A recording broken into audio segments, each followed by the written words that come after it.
Agricultura presenta La Otra Cara. La destacada periodista, historiadora y escritora Rosario Moreno entrevista personalidades del acontecer nacional. Una conversación directa para conocer la otra cara. Auspicia GTD y sus soluciones digitales.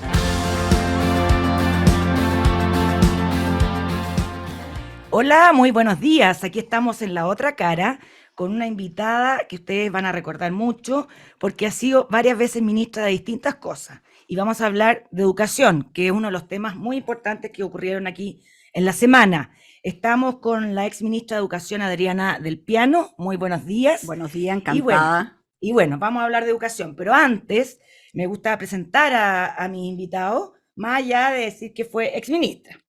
Ella tiene 76 años, yo todavía no lo puedo creer, y ojalá yo llegue a esa edad igual. Es del PPD, es licenciada en Trabajo Social de la Universidad Católica y posteriormente realizó un magíster en Ciencias de la Educación en el Centro de Estudios Avanzados de México.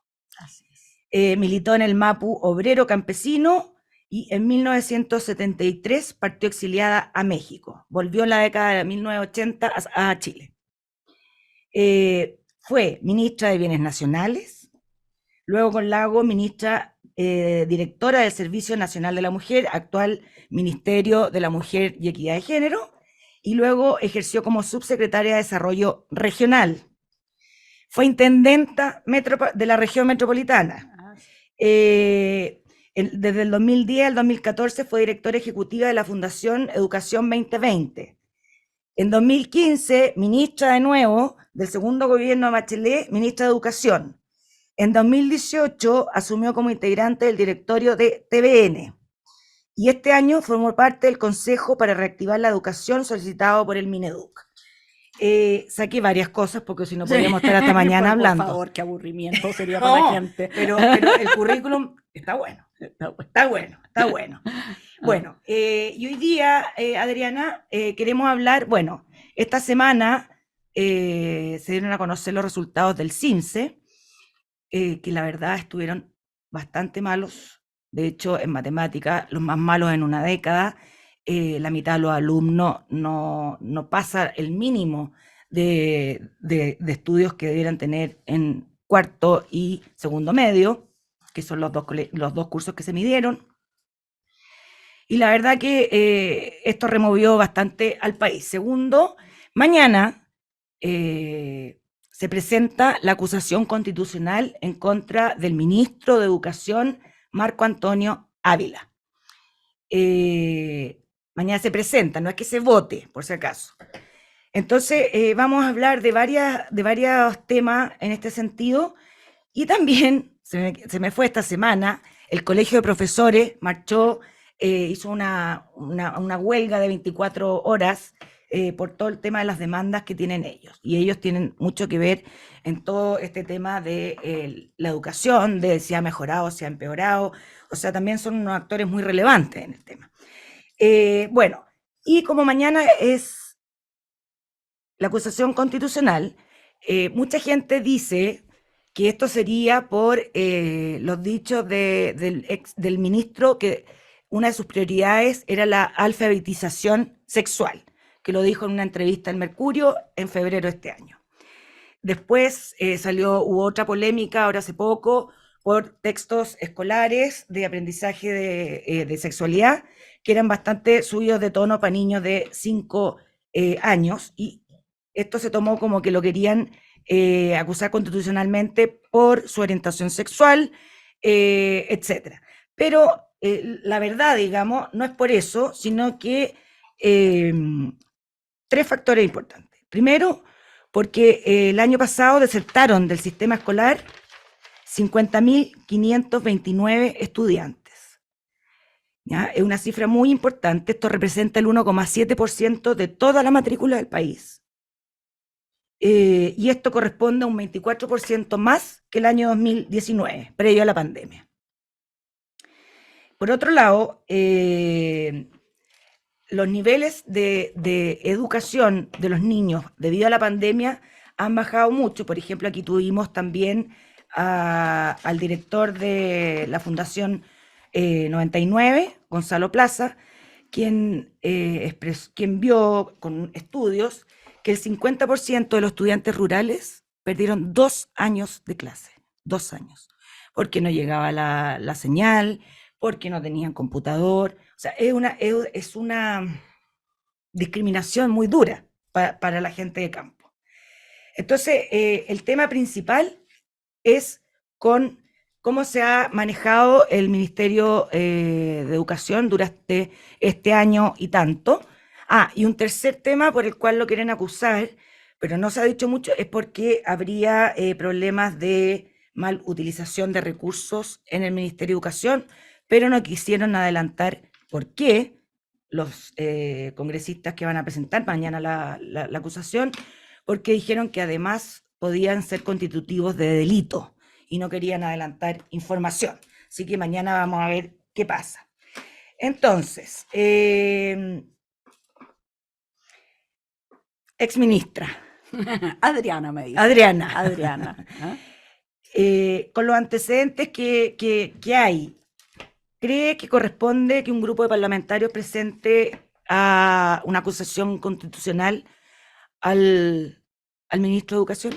Mira, yo, en primer lugar, nunca he sido partidaria de las acusaciones constitucionales.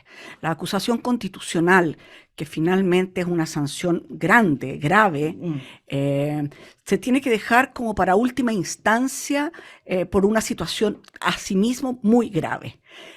Yo no estuve de acuerdo ni con la acusación a Jasna Proboste ni al exministro Harald Beyer, porque me parecía que ninguna de las dos ameritaba que se acusara al ministro de una cosa compleja, pero había un cierto tema que tú podías identificar. Había un mal manejo económico en la región metropolitana, se acusó a la ministra. Había un tema de no hacerse cargo de una serie de problemas con la educación superior, se acusó al ministro Beyer. Absolutamente injusto, voy a decirlo y fui tajante, lo dije en su momento, no me estoy desdiciendo. Creo que en este caso ni siquiera hay una acusación clara. O sea, a ti te puede parecer que el ministro no lo hace bien o lo hace bien, pero la acusación constitucional, en este caso, por un mal uso de recursos, no digo cuáles son, que lo voy agregando. Por que no sabemos todavía. No, por eso. Pero mañana vamos a ver. Bueno, mañana, pero estamos hablando de algo grave, no sé. Estamos hablando desde hace mucho tiempo y para esto, mira, si hay algún ministerio que tiene la Contraloría encima todo el día, es el Ministerio de Educación. Yo tenía oficina, la gente de Contraloría en esto, y es muy difícil, entonces, y podría darse el caso de que a lo mejor entre todas las partidas enormes de educación hubiera problema en una, pero no da para que llevemos anunciando no sé cuántas semanas de que va a haber una acusación constitucional. Segundo lugar, cargarle al ministro de Educación, que asumió el año pasado todo el drama del cual sí vamos a hablar, entiendo que tiene que ver con la pandemia, me parece de una injusticia total, porque finalmente yo soy testigo del esfuerzo que hizo el ministro, ¿cómo se llama? Figueroa. Ramón Figueroa, no Ramón. No, Raúl. También ha venido para acá. Raúl Figueroa, porque volvieran los niños a clase, porque sabíamos que esto venía difícil, etcétera, etcétera. Pero este ministro no tuvo que ver con eso, ¿me entiendes? Claro. Ha tenido que ver y tiene un plan, yo no lo conozco en el detalle, pero sí lo conozco en sus líneas gruesas, de reactivación educativa que partió el año pasado. No ahora que se armó el Consejo por la Reactivación Educativa, que de alguna manera es un consejo ciudadano amplio, ¿Y del cual usted participó? En el que yo participé y que lo que ha buscado es revisar lo que el ministerio está haciendo, agregarle algunos elementos, validar de alguna manera también lo que se busca hacer, pero el programa de revalidación en estricto rigor partió el año pasado. Entonces, más allá de que todos podemos tener opinión de todos los ministros, nos puede parecer bien, mal, etcétera. Creo que la acusación constitucional no corresponde en este caso como no correspondió en los anteriores. Y pocos ministerios, con esto termino esta parte, pocos ministerios son más expuestos que el Ministerio de Educación. Como salud y educación. Hablaba yo con el ex subsecretario Rojas, ayer dijo, yo fui subsecretario de 4 ministros en 4 años. O sea, lo que pasa es que tú tienes 20 millones o 18 millones de expertos en el tema. Unos porque sufren la educación o la viven, o en fin, los papás, los expertos, los políticos, etcétera, etcétera. Entonces es un ministerio muy expuesto. Y habría que preguntarse por qué razón duran 1 año, 2 años. Yo me siento chocha de haber durado 3 años en el cargo, pero fue una cierta anomalía en el historial. Solo el ministro Arellano duró más que yo, ¿me entiendes? Pero una anomalía. Ya, pero a ver, Adriana, usted dijo que una acusación constitucional debería ser para caso de última instancia. ¿Qué es para usted un caso de última instancia? No sé, gente que se robó plata y se lo demostraron, gente que hizo cosas ilícitas, cosas que fueron determinadas por o el Consejo Nacional de Educación, o en el caso un ministro de Educación, o por la Contraloría General de la República, etc. Por que haya un delito. Que haya una falta que amerite que yo lo acuso constitucionalmente, lo dejo 5 años al menos. Sí. Si es delito, tiene que actuar la justicia. Y por abandono de deberes. Por ejemplo, Adriana, una cosa es que yo sea ministro y otra cosa es si yo hago todo lo que está en mis manos para mejorar la educación post pandemia, por ejemplo. Si no hice todo lo que estaba en mis manos, también es una manera de acusarlo en el sentido de que no hizo el trabajo que tenía que hacer. Mira, yo quiero decir una cosa. Yo primero creo genuinamente que el ministro y su equipo han hecho un esfuerzo enorme porque lo conozco. Pero más allá de eso, supongamos que no hizo todo lo que estaba de acuerdo. En primer lugar, tú tienes que preguntarte, aquí el ministro no actúa solo. Hay muchas cosas que dependen si Hacienda da los recursos, si el Parlamento aprueba los recursos que se tienen que dar o no, etcétera. Perfectamente puede un grupo de parlamentarios decirle al presidente, ¿sabes qué? No estamos funcionando bien con el ministro. Ya, pero Adriana, por ejemplo, él quiso terminar con los liceos bicentenarios, que son más de 300 y tanto en Chile. Y la ministra Cubillo quiso terminar con una cosa que se acababa de aprobar por ley, que era el sistema de admisión escolar. ¿Alguien pensó en acusar a la ministra Cubillo de abandono de deberes porque estaba todo el día en contra de una política? De ahora, ¿qué pasa cuando un ministro quiere terminar con los liceos? No puede, porque existen por ley. No bueno, puede. Pero él quiso y dejó de entregar el ministerio dejó de entregar la información y el reforzamiento que le daba a los profesores y todo para que hicieran las clases, etcétera. Entonces, ¿por qué un ministro llega y empieza a deshacer buenos logros que se habían hecho antes? Uno va a un liceo bicentenario y los niños están como orgullosos de tener la placa Liceo Bicentenario. Tú puedes tener toda la razón, pero claramente eso que tú estás señalando no está en los elementos que se han levantado para una acusación, en primer lugar. Yeah. Segundo, cada gobierno tiene énfasis que son distintos. Al gobierno del presidente Piñera, con el cual yo me entendí bien, y hicimos un traspaso, pero el ministro Varela encontraba que gran parte de la reforma no le gustaba, y a mí no se me habría ocurrido por la cabeza de que un grupo de parlamentarios, porque a él no le gustaban las medidas que se habían implementado, que estaba obligado a implementarlas porque estaban en la ley. Si él hubiera faltado a la ley y no hubiera cumplido con lo que la ley le señala, bueno, ahí hay una situación que está obstruyendo una política pública y se puede tomar las medidas del caso. De hecho, el ministro Varela lo sacó el presidente y decidió poner a la ministra. Por hablar mal, digamos. No por lo que fuera, claro. Pero te quiero decir que además tampoco venía del área. Yo tengo gran aprecio por el ministro Varela, me cae bien. Es como cuando pusieron a Nicolás Aguirre en educación. Bueno, pero había sido ministro de Hacienda, y los ministros de Hacienda son como dueños de todo. Pero a ver, Adriana, entonces, usted como sabe de ministerio, ¿cree que el actual ministro, lo ha hecho bien en cuanto, saquemos la pandemia, porque él no tiene nada que ver con la pandemia, pero una cosa es que hubo una guerra, ¿ya? La pandemia fue una guerra. Otra cosa es como yo reconstruyo el país después de esa guerra. ¿Cree que él lo ha hecho bien en la reconstrucción de ese país? Mira, yo te quiero decir lo siguiente. El Ministerio de Educación debe tener, no sé, no me atrevo a decir un número, pero 300, 400 acciones que tiene que realizar permanentemente, Sí, claro. que son parte. El presidente le dio un mandato a este ministro, que yo lo escuché con mis propios oídos. ¿Eh? El mandato era: aquí tenemos que fijar una prioridad muy fuerte respecto de la reinserción de los niños que se han salido, los niños asistan a clase, temas de salud mental que habitualmente nunca los ha manejado demasiado bien el Ministerio de Educación, no solo ahora se notan más esto, y los aprendizajes básicos que los niños se fueron quedando atrás. No teníamos el CIMSE todavía establecido, esto partió el año pasado. Él no quería hacer el CIMSE, dejémoslo en claro. El ministro no quería que se hiciera este CIMSE, que también es importante porque hay que medir en el lodo para hacer un diagnóstico y de ahí salir adelante. Entonces, vamos sumando cosas. Yo te voy a decir lo siguiente. Es que sobre el CIMSE es muy importante. El CIMSE, yo encuentro que un país que tenga los datos de cómo es la situación educativa de sus niños es muy importante. Lo que pasa es que se ha hecho un muy mal uso del CIMSE. El CIMSE se ha usado, no nos olvidemos, cuando el ministro Lavín fue ministro, que quería Adriana, un semáforo. Adriana, pero el tema no es eso. El tema es que él no quería que se hiciera el CIMSE. O sea, pero mi pregunta es, ¿por qué encuentra usted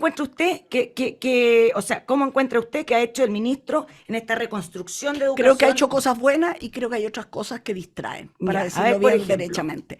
Yo creo que ha hecho cosas buenas. El año pasado se constituyó dentro del ministerio, me consta, el comité encargado de la reactivación educativa, cuando ya teníamos no datos del CIMSE, sino que los datos de matrícula, los datos estos de que había niños que estaban faltando en forma, de alguna manera se volvía al sistema de que yo te doy la subvención de acuerdo a la asistencia, y por lo tanto si un colegio reportaba la asistencia mucho menor, iba a tener no solo problemas de aprendizaje, ese comité funcionó y funciona. Cambiaron a la persona encargada para darle mayor visibilidad e instalaron este consejo para hacerle seguimiento, que yo creo que es una medida que no viene a empezar el tema, sino que viene a reforzar y también a darle una continuidad, porque de repente las buenas medidas o las medidas que se toman, en la medida en que nadie les hace seguimiento. Entonces creo que es un consejo que tiene, no sé, al rector de la Universidad Católica, la rectora de la Chile, tiene al presidente del Colegio de Profesores, tiene al exministro Briones. No, lo que hicieron ustedes era, pero... creme de la creme en educación. Entonces creo que tener todo ese grupo de personas, y yo le pongo aquí, aquí le pongo mi política, y usted a esto agréguele, apresure o póngale. Perfecto. Eso es. Y lo tenemos y está funcionando. Entonces creo que pocas veces tú haces una política de convocatoria que le da más tareas en el tiempo. O sea, cada 3 meses nos vamos a juntar para mirar la gestión del ministerio en las tareas asignadas. A mí me parece que eso es Adriana, bien hecho. Pero eso llegó un año tarde. Lo digo porque yo he cambiado, me gusta el tema de educación, he cambiado mucho. Estuvo aquí José Joaquín Brunner, por ejemplo, el año pasado, y no entendía cómo no se había hecho algo como lo que sí se hizo este año, cuando Estados Unidos, por ejemplo, para medirnos con alguien para arriba, no para abajo, no había terminado la pandemia y ya había hecho los diagnósticos, ya había recurrido a la plata que se iba a invertir, y acá terminó la pandemia y de verdad sentíamos como que no pasa nada. Entonces, usted me dice, hoy se hizo un comité muy importante, pero un año después. Hicieron un plan, corazón, el mismo año. Y puedes invitar a cualquier persona del ministerio, porque yo no soy del ministerio, me explico, estoy hablando desde afuera, pero sí me consta que Catalino Paso era la persona que coordinaba dentro del ministerio este esfuerzo que significaba cómo todos los equipos que tiene el ministerio. Hay que pensar que el ministerio no es dueño de ningún colegio. No, claro. Entonces aquí hay un trabajo de los sostenedores. El ministro, como lo hizo el ministro Figueroa, que todo el día llamaba y no se le hacía caso, corazón. Entonces vamos a acusar al ministro Figueroa porque no logró parar un programa cuando no tenía de su lado los colegios. Si yo soy dueña de los colegios o tengo algo que decir, bueno, yo llamo a todos los directores, organizo. Aquí todo lo que hace el ministerio es apoyo y recomendaciones, apoyo y recomendaciones. Y eso hay que tenerlo en consideración para ver lo efectivo o no efectivo. Adriana, es que tenemos que ir a la primera pausa comercial, ya pasó el primer tiempo. Estamos en La Otra Cara conversando con Adriana del Piano, ex ministra de Educación. Vamos y volvemos. En Agricultura estamos presentando La Otra Cara con Rosario Moreno.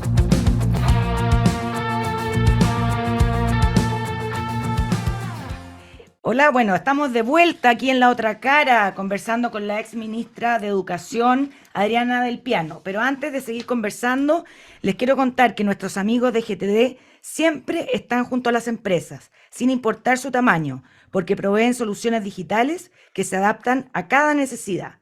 Es lo bueno de confiar en una compañía que va junto al crecimiento de quienes los eligen. GTD, hacemos que la tecnología simplifique tu vida.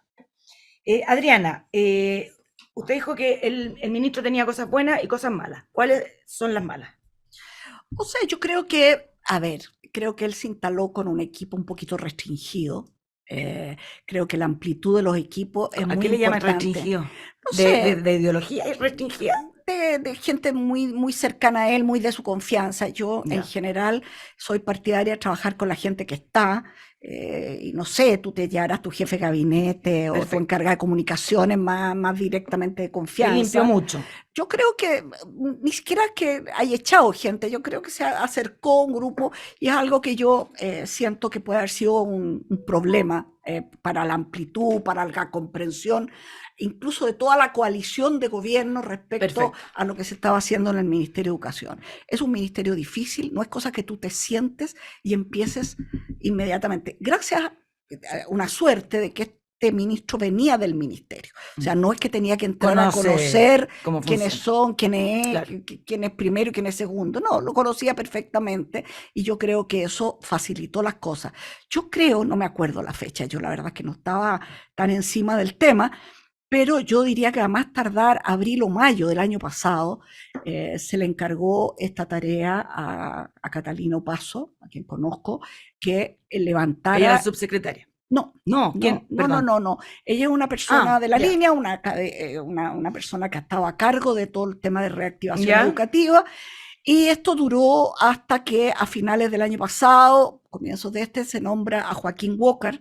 Pero el tema, ¿cuáles son los problemas que ha tenido que no ha hecho, se podría haber hecho mejor? Bueno, se establecieron aproximadamente primero como 30 comunas, después se amplió a 100 comunas. Hoy día nosotros tenemos 345. Claro. Entonces hay un tema de volumen que uno podría pensar que podría haber ido más rápido. El otro tema, que no tiene que ver con el ministro directamente, pero yo personalmente soy partidaria de que la educación pública lo antes posible pase. Yo sé que ese es un tema que no depende de la voluntad del ministro, pero creo que al ritmo que estamos instalando los servicios locales de educación, vamos a terminar acumulando una deuda muy grande de parte de los municipios con el ministerio. Va a costar más trasladar los colegios a los servicios locales y yo creo que esa es una medida... ¿No lo han hecho bien? ¿Qué? No, que habría que impulsarla mucho más. Impulsarla. No depende de la voluntad del ministro porque quedó establecido que hay un comité evalúa el avance que va teniendo eso y cómo se va haciendo. Yo personalmente me la jugué cuando se dictó la ley, pero no lo gané. Hay que volver ahora ya con ejemplos concretos a poder acelerar el proceso de traspaso. Porque en la medida en que los municipios sienten que ya no es su tarea, no va a quedar en sus manos educación, cada día le ponen menos empeño. Claro. Entonces eso lo aceleraría absolutamente. Y lo otro, que creo que habiendo este tema tan fuerte con la pandemia, con los aprendizajes, con el poder contar con tecnología para que los niños puedan conectarse cuando están lejos, hay un problema de transporte en el sector rural, sobre todo muy fuerte. Bueno, eso requería una priorización, yo creo, muy importante, que ahora está. Pero se demoró. Seguramente se demoró más. O sea, hemos perdido un año precioso en este tema. No, mira, yo solamente te quiero decir, nosotros hemos perdido el delta, para decir bien derechamente. Todos los años se van por decirte algo, 25.000, 30.000 niños. El año pasado se fueron más niños. Sí. Todos los años dejan de asistir a clase un porcentaje de niños. Todos los años había un porcentaje de niños evaluados insuficientes en su rendimiento. ¿Ya? Colegios evaluados insuficientes. Y de eso te quiero contar porque hay una luz de esperanza Ya, a partir de eso.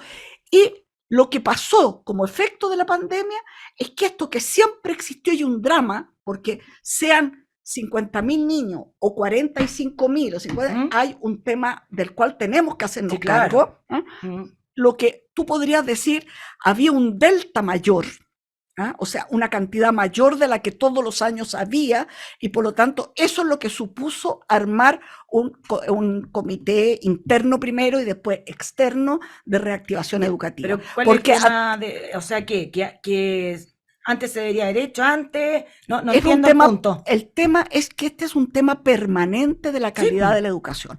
Cuando se ¿Y antes no se veía? Se veía, Sí, pero menos. Ya. No habríamos estado hablando nosotras dos de eso. La pandemia ahora lo ha abierto más. No, y lo puso en el corazón y en el centro. Ya.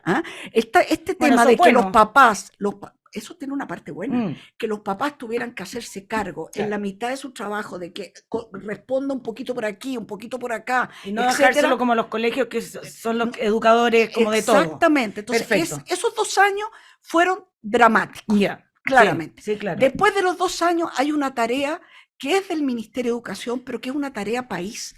Lo han dicho todos los integrantes del Comité de Reactivación Educativa. Si no nos ponemos las pilas todos, esto no es una tarea que normalmente la vaya a poder resolver solo el Ministerio.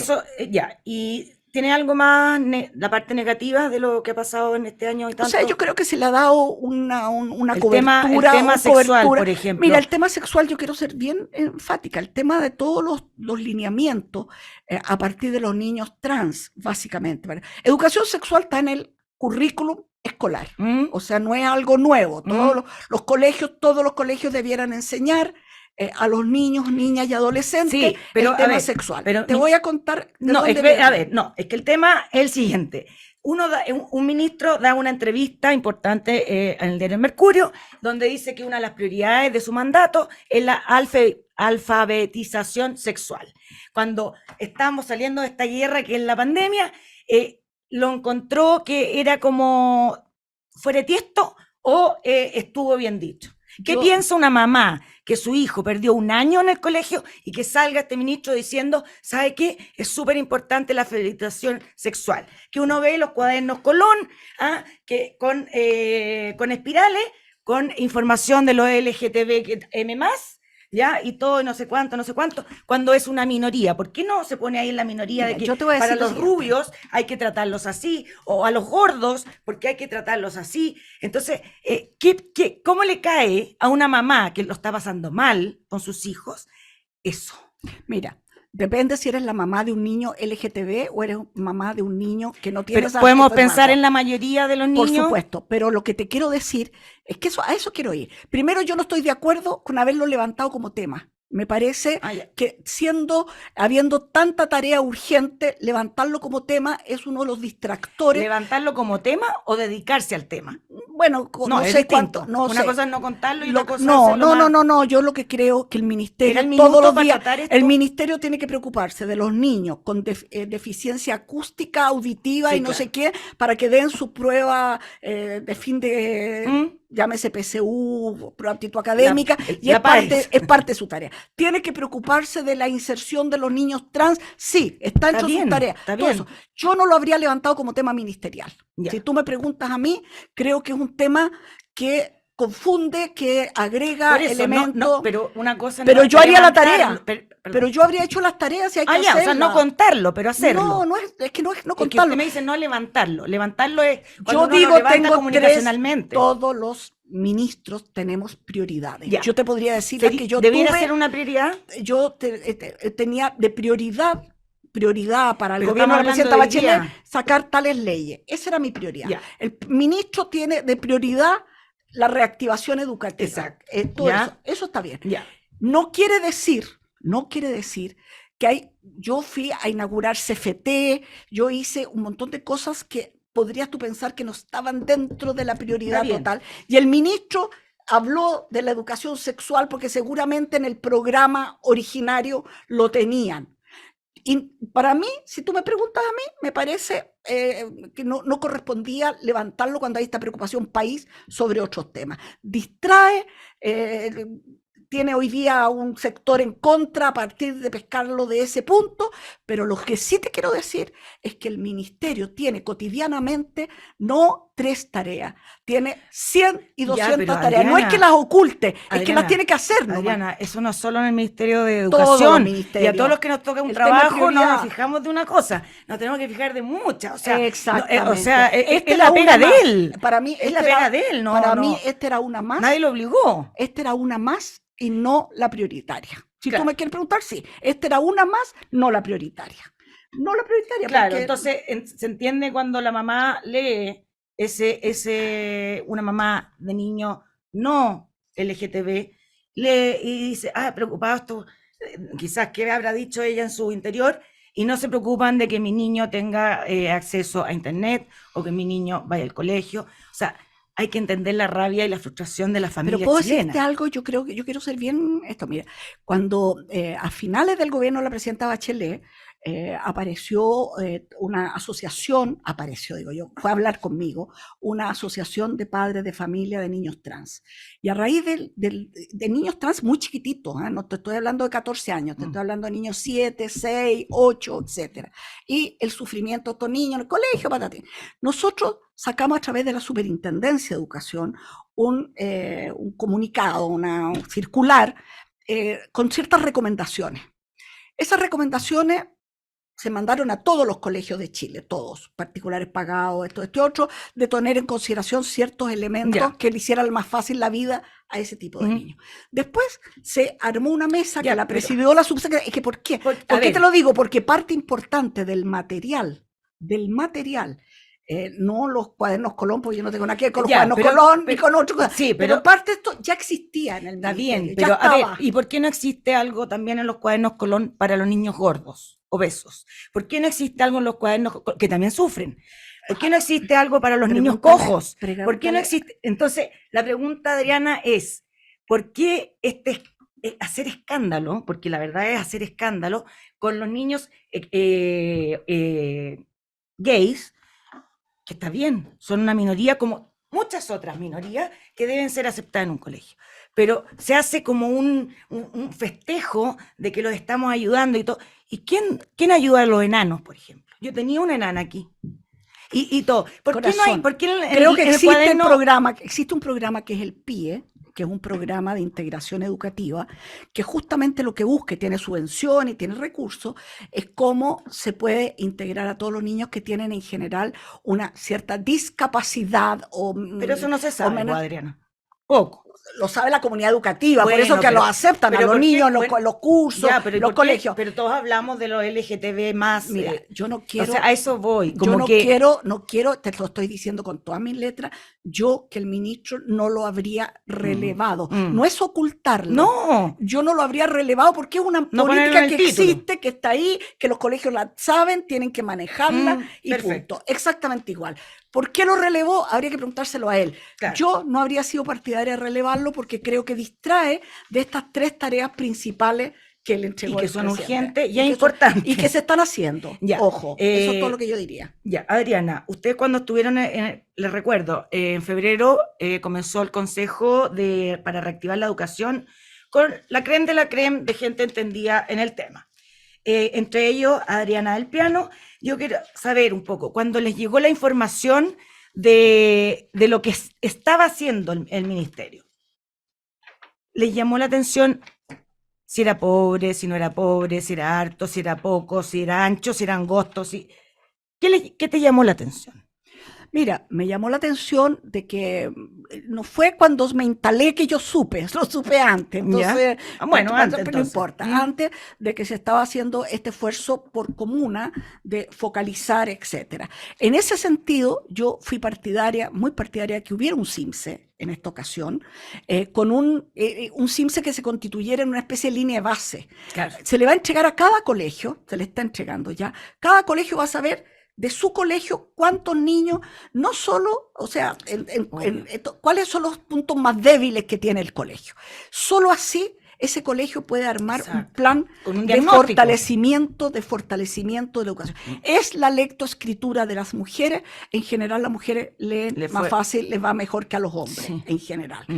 Además, es por nivel socioeconómico, porque este es un país de casta, corazón. Entonces, dime en qué colegio estás y te diré más o menos cómo te va a ir. Pero incluso así tenemos en matemáticas, en los colegios particulares pagados, o sea, en el nivel socioeconómico alto, una baja muy significativa. No en lectura, sí en matemáticas, muy fuerte. Muy fuerte. Increíble. Y mira, hay un estudio muy interesante. Ahí pregunta, ¿por qué el ministro no quería hacer el CIMSE? Eso cuesta creerlo, entenderlo. Yo creo que por lo que había significado históricamente el CIMSE, que era una página, voy a decirlo bien brutal, primera página del Mercurio, en el cual estaban los 100 colegios mejores, y en estos 100 colegios mejores están, yo te lo puedo decir, no sé si en el mismo orden, pero te puedo decir a priori, sin hacer CIMSE, cuáles son los que están y los que no están, porque hay una directa relación. Mira, hay un estudio interesante. Por eso no lo querías, por un tema de... No, porque históricamente el CIMSE ha sido muy segregador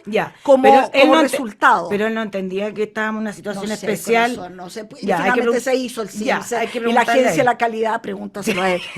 Pero claramente... Bueno, menos mal se hizo el CIMSE. Se hizo el CIMSE y además no tiene efecto. Es que esto es muy importante. Se hizo un CIMSE que no tiene efectos punitivos para los distintos colegios. Claro. Todo el CIMSE... Como era antes, o sea, como ha sido siempre. Sí. Y con esa condición se hizo el CIMSE, y por eso que constituye una línea de base para que podamos ver colegio por colegio cómo se va mejorando. Yo podría ir mañana al colegio de las monjitas no sé cuánto, particular subvencionado, o voy al colegio municipal de acá, etcétera, etcétera, de acuerdo a su CIMSE. ¿Cuál es el plan que usted está haciendo? Idea? Bueno, esa es la idea, por llegar a cada establecimiento. Por supuesto, si no lo toma el establecimiento, no va a haber mejor. Claro. O sea, te lo digo de verdad, puede el ministerio hacer todo esto, tirar más libros a las bibliotecas, etcétera. Si no hay un plan dentro de cada colegio, que vamos a tomar con las platas del FAEP, vamos a poner una profesora que apoye más a los niños de primero y segundo, para que en cuarto ya todos estén comprendiendo lo que lean, porque la comprensión lectora yo creo que es la mayor limitante. Y así se aprende matemáticas, o sea, tú puedes ser bueno para la matemática, pero si no entiendes el problema, no lo vas a poder resolver. Adriana, nos están llamando para la segunda pausa comercial. Estamos conversando con Adriana del Piano, exministra de Educación. Vamos y ya volvemos. En Agricultura estamos presentando La Otra Cara con Rosario Moreno.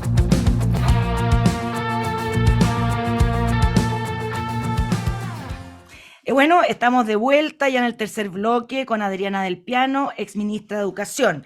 Estábamos hablando, Adriana, de qué es lo que te llamó la atención cuando empezaste a formar parte del comité que se formó ahora en febrero para mejorar y apurar el mejoramiento de la educación post pandemia. Me dijiste que una de las cosas fue que no iba a haber CIMSE, y ahora sí hubo CIMSE, para que la gente que se está entrando ahora al programa entienda.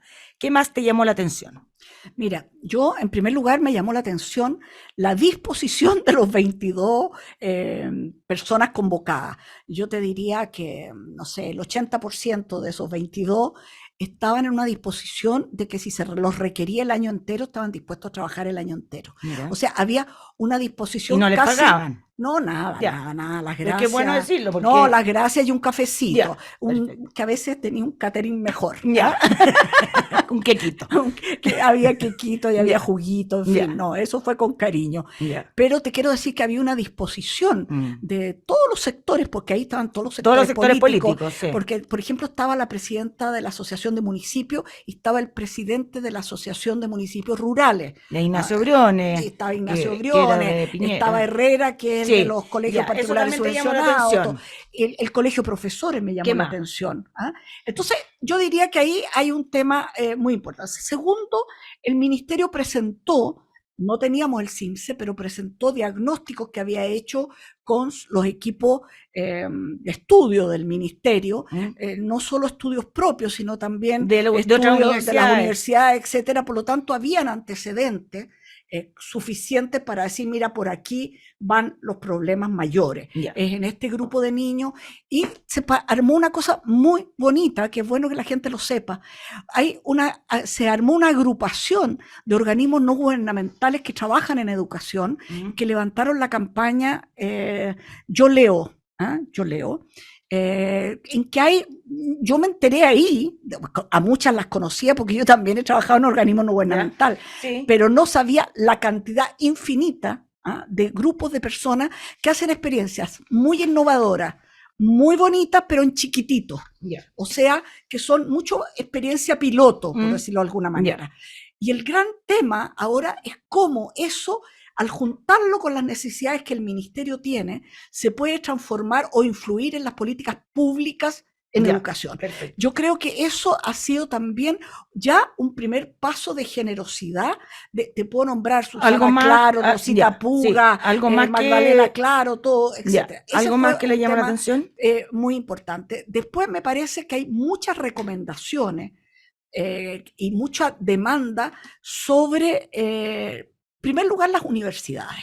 Las universidades son las formadoras de los profesores. Ahí tenemos que hablar. Eso es para otra inversión. Otra inversión. Es un tremendo tema, ¿no? Bueno, yo no quiero decir solamente nada, sino que decir que todos los profesores de Chile se forman en universidades. Exacto, ya ha bajado la matrícula en forma muy impactante, y la tengo acá porque es que era por si alcanzamos. Eso tiene muchas implicaciones, además. Si cualquier otro día hablamos de esto. Otra vez pero conmigo para que hablemos de eso. Ok, pero te quiero decir que hay una propuesta dentro de esto para que el Centro de Perfeccionamiento del Magisterio prepare a los profesores para el tema de salud mental, que no tienen preparación. No tienen preparación. El clima de una sala de clase es fundamental para que un niño aprenda. Exacto. O sea, es tan fundamental que tú no te lo puedes obviar. Si hay un mal clima, si estos se están odiando con los otros. Y se dijo que ahora tiene que estar incluido en las mallas de las carreras. Que las carreras de formación profesional, docente, tiene que estar el tema salud mental incluido. Segundo, petición a los servicios de salud. Chile tiene pocos especialistas en salud mental infantil y juvenil. Eso es un tema que excede al Ministerio de Educación y que hay que preocuparse. ¿Y cómo lo podemos provocar a que sean más? Tienes que multiplicar, sin la perfección, no es lo mismo un psiquiatra. Más becas, más becas, pero también cada colegio tiene dupla, los colegios de más de ciertos alumnos tienen duplas psicosociales, que han sido en general un psicólogo, un asistente social, un psicopedagogo, etc. Bueno, la idea es que esas duplas sean formadas para irradiar dentro del colegio, no para atender directamente a un niño, o ir niño por niño, sino para irradiar al resto de los profesores, y con eso tú tienes un elemento multiplicador, porque de pronto lo que tú necesitas es un profesor con capacidad de acogida, una capacidad de detención de lo que son la violencia dentro del colegio, el bullying que se le está haciendo a un niño. ¿Qué llamó la atención? Hubo unanimidad, ustedes hicieron 3 ejes de recomendaciones, ¿ya? Una, aumentar, apresurar, y el tema de salud mental. ¿Estuvieron todos de acuerdo? Mira, lo que está aquí está todo de acuerdo. Ya, todos de acuerdo. Todos de acuerdo. O sea, y ustedes, para que la gente sepa, cada 3 meses se van a juntar y el ministerio les va a mostrar lo que se va a armar un un documento equivalente a este, ¿Sí? que va a llevar lo que ya estaba haciendo, más las sugerencias que Sí. están aquí, a un plan de trabajo, Ya. a un plan. A la carta Gantt. A la carta Gantt que Ya. diga, esto es para este año, Ya. esto es de mediano ¿Cuándo tiene que plazo, estar eso? esto es de largo plazo. Bueno, lo entregamos el lunes, Mm. tomaron el compromiso, no le dijimos cuándo, qué Ya. día, pero vamos a estar Ya. cateteando. Antes de 3 Y meses, porque se juntan en 3 meses. en 3 meses O nos sea, antes de juntamos eso para tendrá que ver. estar la carta Por Gantt. supuesto, por Ya, supuesto. perfecto. Entonces Ya. yo creo que vamos. Pero a ver, ahora el ministro, lo que salió esta semana, que se comprometió que a fines de año todos los niños de Chile de cuarto básico tenían que saber leer. bueno, yo creo que ese es un elemento fundamental. Ahora, una Pero cosa uno es se puede comprometer a una cosa tan fuerte en yo creo que este tiempo. Yo creo que él mismo se puso la soga al cuello, ¿no? está bien, pero yo creo que si tú no tienes metas ambiciosas, tampoco moviliza, porque esto va a requerir movilización de mucha gente. Yo te digo, yo tengo una hija que se inscribió y que es monitora, Yo también. trabaja en otra cosa, tú también En el eres Mineduc, monitora. sí. Perfecto. Entonces, tú vas a tener un niño de segundo básico Claro, a cargo. que viene asustadito, se va a conectar, tú vas a estar al otro Ya, lado, pero- tú vas a ser encantadora con Pero el usted, niño. y Adriana, le vas a ¿cree esto. que es humanamente posible Yo creo- que de aquí a diciembre todos los niños de cuarto básico, perdón, es muy grave que en cuarto básico recién sepan leer cuando en kinder saben leer? No, en kinder no está obligado ningún niño a No, saber leer. no, pero en general, bueno, lo que No. me ha tocado ver No, ya, primero, esos son colegios privados. sí, que privado, no sé qué. primero, Primero porque además las en primero medio, No, escúchame. perdón, primero básico, Ya. ya tienen que leer. En primero y segundo básico se considera que son 2 años en que los niños Ya, aprenden pero a leer. igual, El tema es que para que eso se ha descubierto, que para que eso suceda, el niño en parvularia, en kinder y Ya, pre-kinder, sí. tiene que familiarizarse con libros y con letras. Claro. Que no es que los escolarices, no es que, No, sí. porque no se trata de eso, pero sí está en el pizarrón, las letras no son una cosa El ajena. contexto tiene, Este año, los niños de primero básico no reconocen las letras. claro. Las letras, entonces ya juntarlas y la fonética y armar palabras y terminar más difícil. leyendo es más difícil. Ya, pero eso. Entonces, para que eso sea usted así, fuera ministra ahora, se habría puesto una meta tan ambiciosa yo creo de que diciembre? cuarto básico, tú tienes también un delta de niños que no saben leer y escribir. O sea, otra cosa es la comprensión lectora completa. Sí. Son cosas distintas. Pero- Pero yo tengo que tener un niño Ya, que pero me la diga pregunta, Adriana, bueno, es que a poco tiempo. informe de recomendaciones. Tú con te- todas las letras. Tú te dirías que de aquí a diciembre no va a haber niños de cuarto básico que no sepan leer. Mira, te voy a poner un ejemplo. No, pero ¿por qué? No. Es que es muy buena con los no, No, no estoy preguntando. Es que A para o B. Sí, yo ¿Sí? lo habría puesto Ya. para movilizar a todos los chilenos Ya. detrás de una meta. Aunque signifique que a lo mejor en enero vayan todos los periodistas Pasó a ver si los niñitos de cuarto básico saben totalmente, leer sabe y no saben leer. leer y lo Ya. van a tener que echar. Saber Ok. leer es un concepto Sí, que es tiene una muchos cosa, elementos sí. y entender. Yo me lo habría puesto porque creo que es movilizador. Ya. El presidente Lago se lo puso a la presidenta Bachelet cuando era ministra de Salud. Usted me termina con todas las colas. Se Bueno, pero no le terminaron fue muy bien. le fue muy bien. No, al principio. Escúchame, no le fue. cumplió, no cumplió, se no cumplió. cumplió los tiempos. ¿Y Yo qué estaba pasó? reporteando en ese tiempo Bueno, en La Moneda. ¿Qué pasó? No. La gente le pedía al presidente Lago Bueno. porque se sintió tan comprometida Ya. con esa meta que le decía, no la saque. Esa fue. fue. Ya, y tenemos que hablar importante en todo este tema para avanzar. Los profesores son muy importantes. Esta semana el Colegio de Profesores convocó a una marcha, a un paro, digamos, 24 horas de advertencia, en el cual piden, hartas cosas, digamos. Un bono de retiro, reparar la deuda histórica, que es la que prometió el presidente cuando leyó la cuenta pública, pero que está supeditada a si se aprueba o no una reforma tributaria.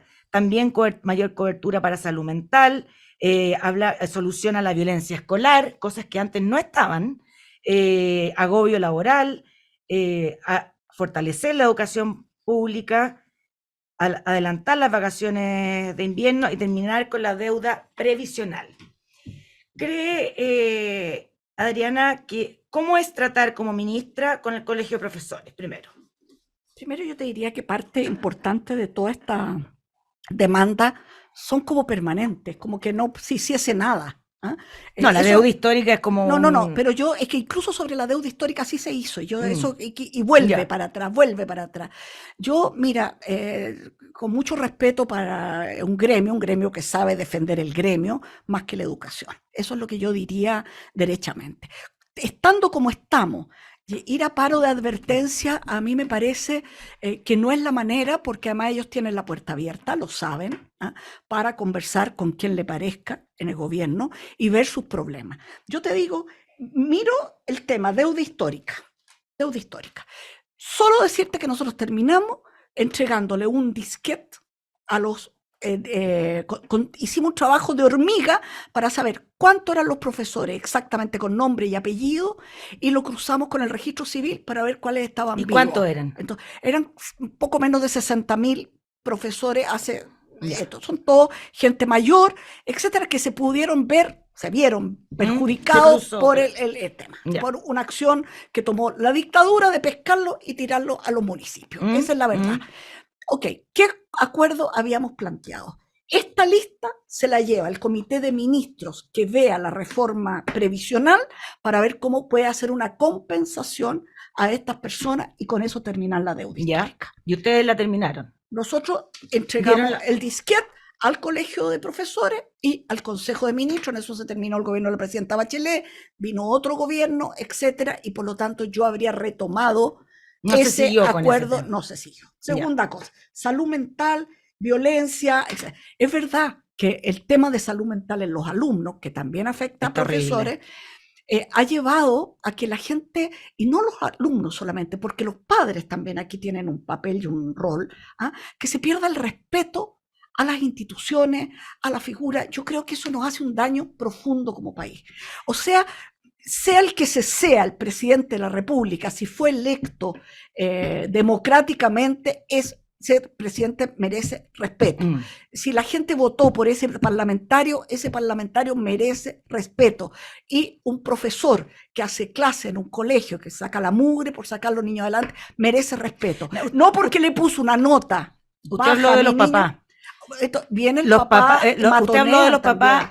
Yo creo que mucha responsabilidad aquí es de los padres. Diría que el 80%. O sea, es donde son se los que forman los educan. valores, donde se forma la ética. O sea, si los padres, primero que nada, resuelven cualquier conflicto con los hijos, pegándole a los hijos, pegándole a la señora, pegándole al vecino, rompiéndole el auto al del lado porque me pasó a llevar un poquito la planta que no sé qué, etcétera. Si estamos reaccionando de esa manera, obviamente que los alumnos repiten un tipo de conducta. Me pasa algo, Adriana, que yo no veo al Ministerio de Educación haciendo una campaña importante, o al de salud, por ejemplo, de un llamado de atención a los padres a hazte cargo. Porque yo estoy totalmente de acuerdo que los papás aquí ha sido como O sea, primero lo vivieron en carne propia, en pandemia, lo que significa el esfuerzo Exacto. que hay que hacer para que un niño mantenga el interés en la clase, además que es mucho más difícil a través de una pantalla, Claro. porque terminen la guía, porque salgan adelante, en fin. Yo creo que hubo un esfuerzo que en lo que se demostró fue claramente en lectoescritura que baja bastante menos. Ya cuando venía el problema de matemática, que en general la que apoyaba era la mamá que tiene Trabajo ahora. No solo trabajo, sino que además tenemos como mujeres un poquito esa sensación de que somos más malas para la matemática que los hombres. ¿Ah? Esta autolimitación. Pregúntale a tu papá cuando llega, la que tenía papá, pregúntale, la que es sola con su hijo, difícilmente iba a resolver el problema de fracciones que no los veía, quizás sabe hace cuánto tiempo, ¿me entiendes? Entonces, creo que eso es un tema. El tema de la violencia, el tema del agobio. Yo quiero decirle que nosotros legislamos para el tema del agobio de un porcentaje mucho menor de clases presenciales versus clases o horas de clase para preparar clase, para con esto. Y es una medida que se dice fácil, pero es lo más caro que tú te puedas imaginar, porque tú no puedes dejar, porque son horas de clase, tú no puedes dejar los cursos solos sino que tienes que tener profesores que te compensen las horas en que el profesor está en reunión de profesores, está preparando está atendiendo padres de familia, etcétera. Por lo tanto, el tema del agobio, bueno, la misma ley señala que va a llegar al 50, al 60-40, y el ideal que plantearon los educadores que fuera 50-50. Adriana, esto entonces, es un tema de recursos ya. y es un tema de cantidad de profesores, porque si no tenemos ni siquiera para cubrir todos los profesores, obviamente para suplir hay menos. Entonces, sí, entonces creo, usted dice que no hay nada nuevo. Entonces, ¿fue un paro más bien artificial? Yo creo que es un paro, bueno, cada uno siente los problemas que le toca vivir de manera distinta, pero a mí me parece que no corresponde un paro de profesores en un esfuerzo país por sacar adelante los niños. Yo más bien le haría todo el reconocimiento que corresponde a todos los profesores que se sacaron la mugre en pandemia, o sea, por mantener las clases, etcétera. A mí me parece que con esto el colegio no está abonando a un esfuerzo que serían, es como si tuviéramos todo Chile preocupado del tema salud y el colegio médico dijera nos vamos a paro. Tú dices algo no está funcionando bien. Claro. Yo haría un llamado al colegio de profesores, yo tengo gran respeto por su presidente, etcétera, pero la verdad es que aquí los profesores son un elemento muy importante para la calidad de la educación, para sacar adelante a los niños, pero no son el objetivo de la educación. El objetivo de la educación son los niños. O sea, aquí los profesores están para educar a los niños. Están tomando un papel como de protagónico y los protagónicos son otros. Son los otros, son claramente. Entonces, claro, tienen que tener mejores condiciones, ¿por qué no? Pero ya se dictó una ley de carrera docente en la cual no creía el colegio, no creía. Solo al final vino el presidente del colegio a decirme que los profesores que se habían quedado fuera de la carrera docente, a indicación del colegio, por favor, lograran entrar porque se dieron cuenta que sí habían aumentado, se había casi duplicado el ingreso de los profesores nobles, que había una carrera que la valoraban los profesores. Entonces, ojo con lo que estamos haciendo. Perfecto. Aquí hay un gremio que tiene una gran responsabilidad. Hagámosle más reconocimiento, logremos. Tienen un ministro que es profesor, que, claro. Que en ese sentido los entiende a lo mejor mejor más de lo que podríamos haber hecho otros que no éramos profesores, pero no podemos empezar a amenazar con paro en una condición de país tan grave. Perfecto. Estamos terminando, estamos conversando con Adriana del Piano, exministra de Educación. Para terminar, Adriana, mañana, como dijimos en el primer bloque, se presenta la acusación constitucional en contra del ministro Ávila. ¿Qué llamado harías tú a tu sector, el PPD, o sea, parte del gobierno, mañana, cómo se deben comportar en el Congreso? Bueno, yo en primer lugar los llamaría a ellos y también llamaría a la oposición. Creo que no se puede jugar con las acusaciones constitucionales, ni de un lado ni de otro. Voy a ser bien franco, porque claro, ahora es porque es el tuyo, pero el año pasado no sé qué. No, la acusación constitucional tiene que ser otra cosa es interpelar, para eso existe la interpelación. Yo quiero saber lo que está haciendo el ministro, cómo lo está haciendo, lo invito al Congreso y hago una interpelación. Y el ministro, como se le hizo a la ministra Toá, y la ministra Toá respondió y dio todos los antecedentes. Es también, como etcétera. Tú dijiste en el colegio de profesores, que no es el minuto para hacer un paro. ¿Crees que también no es el minuto para hacer una acusación constitucional, dada la emergencia que se está viviendo, que estamos en guerra, digamos, en el sentido de mejorar la educación? Yo no creo, mira, aquí me falla, pero yo no creo que nadie pueda acusar constitucionalmente al dirigente de un gremio. No es un funcionario público, no es un cargo electo, o sea, lo eligió su gremio. Es como si tú acusaras al sindicato de la construcción de que están paralizando los edificios y por lo tanto lo acuso constitucionalmente, no corresponde. Entonces, no, yo creo que pongamos, hay metas, hay objetivos claros, confiemos en ese tema, sigamos adelante, hay mucho que hacer. Yo creo que se reforzó el equipo del ministro con un equipo de subsecretarios y un equipo directo que a mí me parecen muy buenos, y por lo tanto aquí más que seguir de acusación en acusación o partir, el presidente puede hacer lo que le parezca, pero partir de nuevo con un ministro 0 kilómetros que no conoce o que no sé qué, en la puede situación ser que estamos. Entonces, sigamos cuál es el plan y ya. Perfecto. Eso. Bueno, Adriana, muchas gracias por estar aquí en La Otra Cara. Para la gente, que tengan un muy buen domingo y nos vemos la próxima semana. Que estén Muy bien, pues un gusto. Gracias por Adiós. invitarme. En agricultura fue La Otra Cara con Rosario Moreno. Auspicia GTD. Hacemos que la tecnología simplifique tu vida. Producción Benjamín Acuña.